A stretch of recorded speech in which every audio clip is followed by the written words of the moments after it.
Ahoy there folks, I'm Captain Benzie and welcome back to another video for EVE Online. In today's video I'm going to be talking about some of the new stuff coming up in the Havoc expansion because it's only a week away now, not even a week away, 14th of November this goes live. There's a lot of really cool stuff here to talk about, so let's get the opening messages out of the way, then jump straight into talking about pirate insurgencies and alignment. If you do enjoy this video, if you find it fun, entertaining, helpful, or just you feel like supporting me, please do take a brief moment to hit that like button and consider dropping a comment. Not only are comments a great way for me to interact with you guys and get a feeling for what you're enjoying, what you're liking, and how you feel about the game, they're also an excellent way to teach YouTube via the algorithm that my content is good and it should be suggested to other people. So by hitting like and dropping a comment, you help promote my content to other people. Big thanks. For those of you who do want to go the extra mile to support me and fancy doing so in a more financial manner, you can do so by heading across to my Patreon page. If you pledge to support there, you'll get your name in the stars at the end of every one of my videos. Or if you're more of a one-off donation kind of guy, there is a PayPal tip jar down there as well. I'm always deeply appreciative for every little bit of aid that you guys offer. It, really keeps me in the positive mood to keep making content like this. Now, if you're new to EVE Online, if you're a returning player, or heck, just if you've not used a referral link before, click mine, you'll get 1 million free skill points. Doesn't matter how long your account has existed, as long as you haven't used a referral link before, if you use one, 1 million free skill points. And while you're down in the description clicking on that, you may as well come join the CatSkull Community Discord, as it's a great place to hang out with me and the community and chat all things EVE Online. Anyway, pirate insurgencies and alignment. Havoc coming next week, people. Get excited. Havoc is the second major expansion in EVE for 2023, following on from Viridian back in June, I think, and it's due to launch on 14th of November. It will allow you to align with the Angel Cartel or the Guristas Pirates faction and spread corruption in Empire war zones. It will introduce brand new Angel and Guristas ships, including the long-awaited Angel Cartel Titan, alongside the battle cruisers of the Angel Cartel Kizriel and Guristas Pirates Alligator, and it will make it easier to get access to the Guristas Pirates Mamba Destroyer and the Angel Cartel Mechubal Destroyer. More on that in a moment. During FanFest 2023, information on Capsuleer alignment was introduced. Get the lowdown in the videos below, blah blah blah blah. That's why you're watching or listening to this video. Breaking the law, align with Angels and Guristas. Living out the space pirate fantasy in New Eden has always been a big part of EVE Online's varied universe of Capsuleers. Yeah, the backstory for Captain Benzie as a character is that he used to work with the Angel Cartel, so being able to ally with them again is pretty awesome. While some align with Empire Militia in factional warfare, nullsec-based player alliances, or choose to fly solo, others have been drawn to lawless activities in lowsec and beyond, identifying more with the raiding and chaos caused by New Eden's many pirate factions. Havoc will offer Capsuleers with the necessary standings the opportunity to pledge their allegiance to the Angel Cartel and Guristas pirate factions. Alignment will come with benefits such as Pirate Insurgent loyalty points, which can be used at the Pirate Insurgent loyalty point stores for all kinds of really cool rewards, including the upcoming Angel Cartel Kizriel class battlecruiser, Azariel class Titan, and the Mechubal class destroyer. And for Guristas Pirates, it will be the Guristas Alligator class battlecruiser and the Mamba class destroyer. Now, the Mamba and the Mechubal are already available in-game, but it's an absolute schlep to get them. You have to get the right ingredients, take them to Zarzak, swap them for a token, then you take that token either off to a Guristas or Angel station, respectively, to get the blueprint for the Destroyer before you can build it. Once Havoc goes live, the Mechubal and Mamba blueprints will just be available for loyalty points, which should reduce the cost of them dramatically, allowing me to fly them more and make even more content on them. If you're interested in them, I have done a couple of videos already. If you want me to talk about in sort of a more, what's the word? A more sort of on-paper idea theory crafting with the Kizriel or the Alligator, I'm happy to do videos on those as well, but I haven't got my hands on them yet. Once this happens as well, Pirate-aligned Capsuleers will also have free access to Zarzak, be able to dock with the Jovian megastructure, the Fulcrum. If you're interested in learning more about Zarzak, I have already done a video on that as well, where I flew around it and took a look. So if you want to see what Zarzak is like, there's a video for that. If you want to know more information about the Mechubal or the Mamba, there are videos for those as well. Just search my channel, they'll be right there. At the same time, those choosing to align with Empire Militia opposing the pirates can play as the heroes that enforce the law, stamp out the pirate threat, and gain loyalty points for the militia they have invested with. So, if you have -2 standings or higher with the Angel Cartel of Gurustus, you can enlist with the pirate groups much in the same way as how enlistment works in current faction warfare, either by direct enlistment, player corporation enlistment, or NPC Corp enlistment.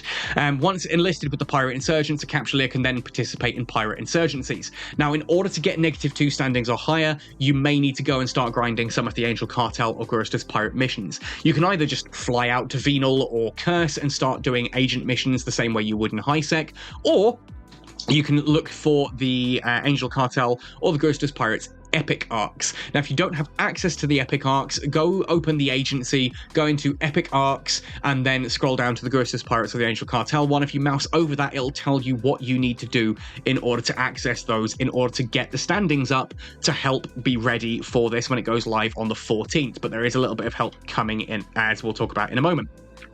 Speaking of standings, Capsuleers who take aggressive action against others enlisted in their faction will actually have their faction standings reduced, so friendly fire is going to have an actual negative impact this time around.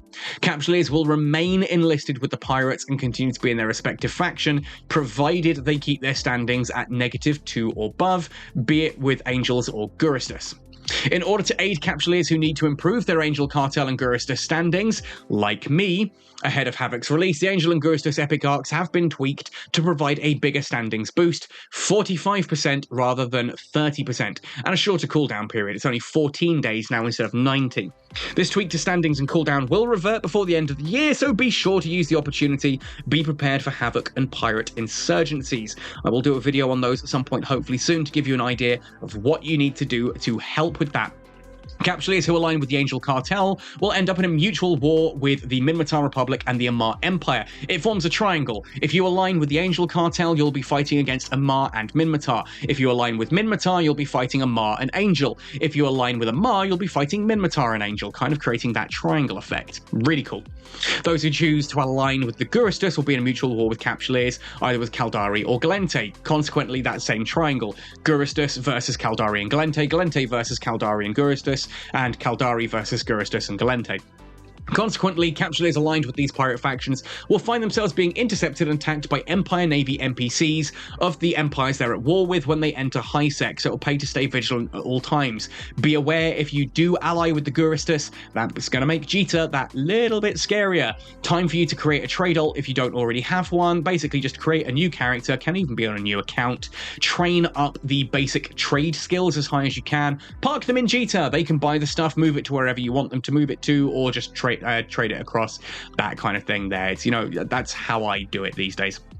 So, Heart of Corruption, pirate insurgencies, how do these work? Spurred on by the Deathless in Zarzak, the Angel Cartel and Gurustus will be raiding space that has been destabilized in the Amarr Minmatar and Caldari Gallente war zones. Come November, Havoc will allow Capsuleers to take part in these pirate insurgencies while they align with the Angels or Gurustus.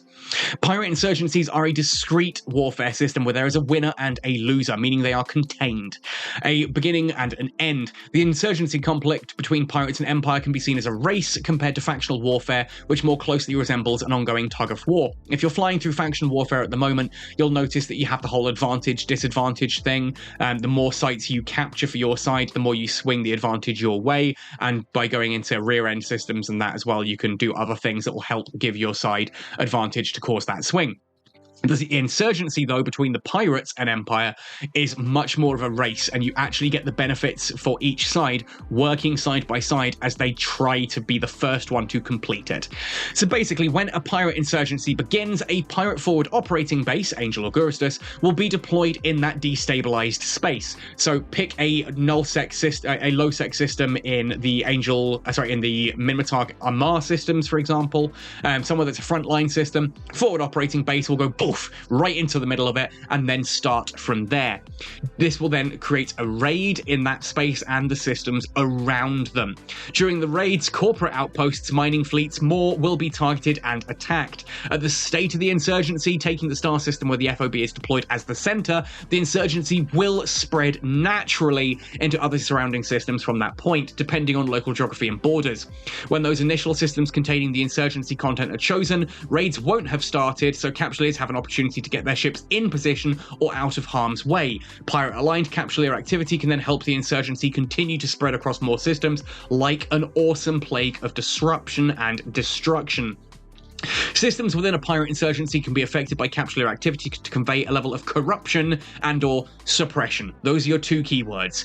The more criminal activity the pirates engage in, the more crime increases. That will determine a corruption level. Conversely, those aligned with the militia can partake in law enforcement activities, which will then increase the level of suppression within a system. The overall progress of an insurgency, including the stage of corruption or suppression, is based on what is going on with those two sides, and it will be made visible on the insurgency UI in-game, kind of like how when you go through faction warfare now you see the little sort of rings and that of how the system is primarily Amarr or Minmatar, vice versa. As the corruption level increases in a system, various bonuses will be granted, and the effects will become cumulative. So once you reach a second stage, the first ones are still active. The intention is to convey a feeling of law and order breaking down as the pirates revel in that lawlessness. This can range from simple changes like greater loot drops from PvP to more complicated effects that will give the feeling of a reduction in security status of the system itself. When corruption is pushed to its maximum level, an effective low-sec system will start to feel like nullsec. It might have things like the ability to use interdiction bubble launchers or heavy interdiction bubbles and bomb launchers. So the idea that, low-sec is free from those, no, if you're flying through low-sec, you may get yourself caught in a gate camp if you go through a heavily corrupt system. On the other hand, though, in a situation where suppression increases with the insurgency system, that too will feel uniquely impactful, since its suppression is effectively law enforcement. So as suppression goes up, a set of effects can apply.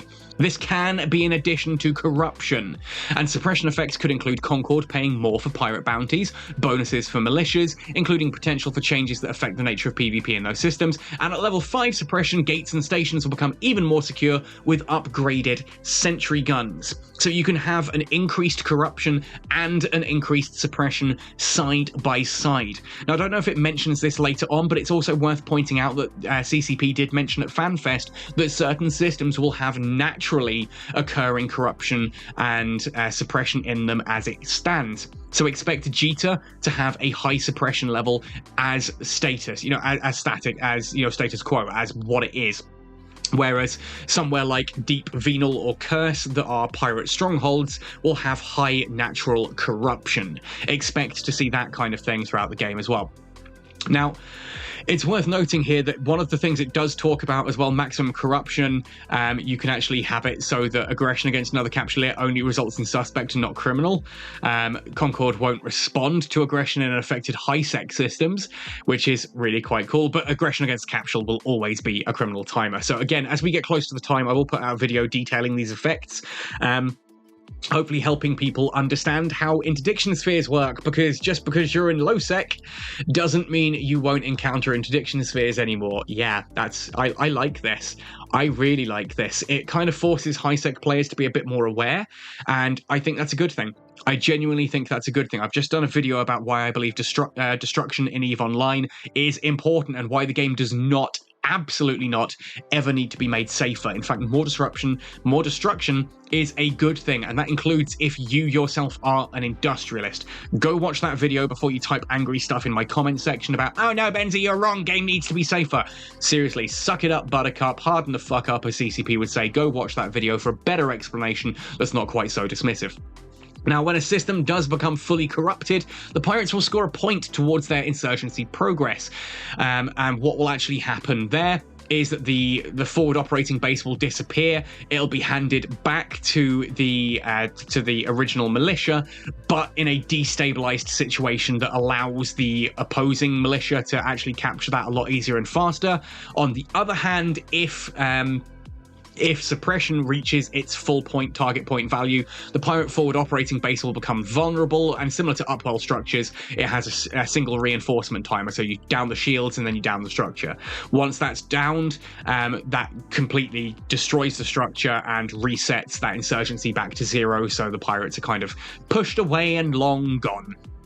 So basically, if the defenders win, if the empires win and get suppression right up to maximum, they get the opportunity to destroy the forward operating base. I don't know what rewards will be available for that, but I think there's going to be a substantial amount of LP, it says here. Bag a substantial amount of LP and leave, ready to wreak havoc in another system.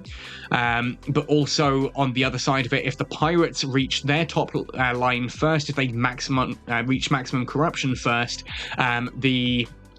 again, they'll reach a substantial amount of LP, and then the forward operating base will just disappear and leave the system weakened, where it can be stolen by the opposing Empire militia.